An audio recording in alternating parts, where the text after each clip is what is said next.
In today's video, I am going to teach you how to build a chat workflow with Intercom. To begin, open Intercom and head to your settings area. From there, look to the left-hand navigation and find the automation section. Click the automation icon, then choose Workflows.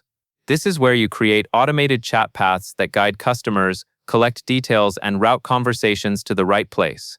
Next, click the button to create a new workflow. Intercom will prompt you to choose a template, which is a helpful shortcut so you do not have to start from a blank canvas. Select the template that best matches your goal, and choose whether this workflow is for customer support or for sales. Picking the right category matters because it influences the default layout and the types of steps Intercom suggests.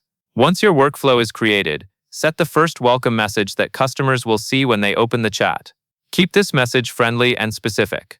A clear opening line helps people understand they are in the right place and what they can do next. If your workflow supports multiple topics, you can hint at what the chat can help with, using simple language. After the welcome message is in place, you will build the path using the blocks in the editor. Drag and drop blocks like ask a question to collect information from the customer, such as what they need help with. Then add conditions, also called if-then blocks, to branch the workflow based on their answers.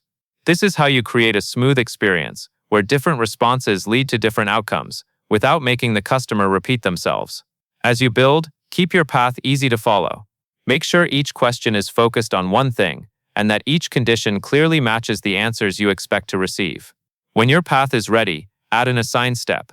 This is where you decide who should own the conversation, such as a specific teammate or team, so the request reaches the right person.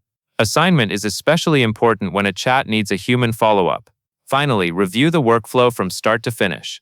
Then click Set Live in the top right to activate it. Once it is live, Intercom will start using it in your chat experience. That covers everything you need to know.